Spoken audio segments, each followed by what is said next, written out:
The moment he feared her was the moment everything broke.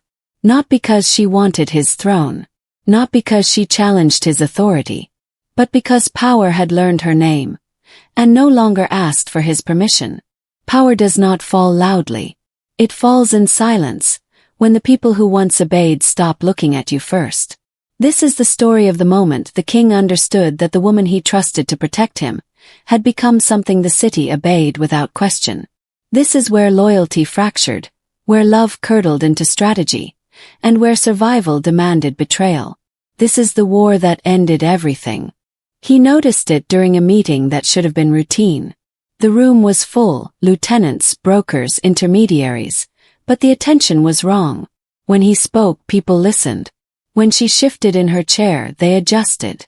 It was subtle, almost polite, but it was unmistakable. She didn't interrupt him, didn't contradict him. She didn't need to. Her silence carried more weight than his commands. He caught the look exchanged between two men at the far end of the table. Not defiance, calculation. They were checking her reaction. After the meeting, he confronted her privately. "They waited for you," he said. She didn't deny it. "They waited for clarity. You used to come to me for that." She met his gaze evenly. "And now they come to the person who ensures outcomes." The words landed like a quiet execution. That night, for the first time since the rain, he slept poorly. The city followed efficiency, not hierarchy. He had ruled by fear, by history, by reputation. She ruled by inevitability. Decisions didn't need enforcement when everyone knew resistance was futile. He tested it. Issued an order without consulting her. Stalled. Not openly. Not rebelliously. It simply didn't move. She resolved the same issue in an hour without raising her voice. "You undermined me," he said. "No," she replied. "I corrected timing." The city noticed. So did his enemies. And they saw something he refused to admit. The king was still powerful. But the queen had become decisive. Fear makes cowards of kings. He began moving without telling her. Quiet inquiries, backup loyalties, contingency plans that placed distance between them. She noticed immediately. "You don't trust me anymore," she said calmly. "I trust you too much," he replied. That was the lie. The truth was simpler. He was afraid. He authorized a move meant to weaken her network. Small, deniable, surgical. Failed. Worse, it revealed him. When she confronted him, her voice didn't shake. "You tried to cage me," she said. "I tried to protect what's mine."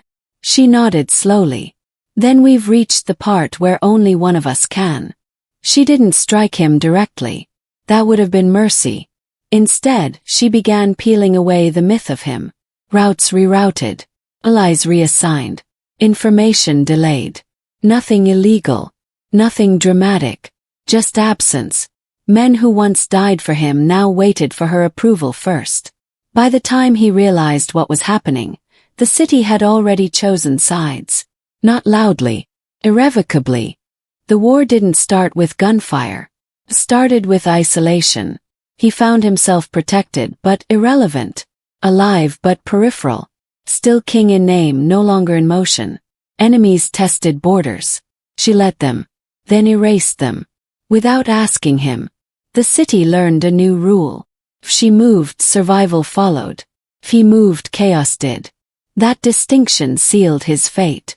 The final conflict ignited when an old syndicate made a desperate play, capturing him. They thought she would hesitate. They thought wrong. She let the city believe she was negotiating. Then she ended the syndicate entirely. Not to save him. To demonstrate dominance. When she retrieved him, bloodied but alive, he finally understood. "You could have saved me sooner," he said. She looked at him without emotion. "I needed them to believe you were no longer protected," she replied. That was the moment the king died. He survived. But survival without power was torture. He watched as his empire reshaped itself around her. His name faded from whispers. His authority became ceremonial. He confronted her one last time. You were supposed to protect me, he said. I did, she replied. From everyone but me. The truth broke him. He could flee. He could submit. Or he could die useful. He chose the last. He attempted to destroy her reputation, leaking secrets meant to burn the city down with him. She anticipated it. She always did. The city erupted briefly, chaotic, violent, desperate. And then, stop. 'Cause she was faster. Smarter. Colder. By dawn, every faction involved had been erased, absorbed or silenced. The war ended in a single night. History would never record it. But the city would remember. He vanished quietly. Some said exile. Some said execution. Some said mercy. She never corrected them. She stood alone at the window where they once ruled together. I found you dying in the rain, she whispered. The city stretched beneath her, obedient, controlled, silent. Power had chosen its final form. And it was no longer kind enough to share the throne. Cindy, thanks for being here till end of the story. Please subscribe for more epic story and don't forget to like and drop your comment about what you think of the story, what you like and what I should change. Bye, see you my next video.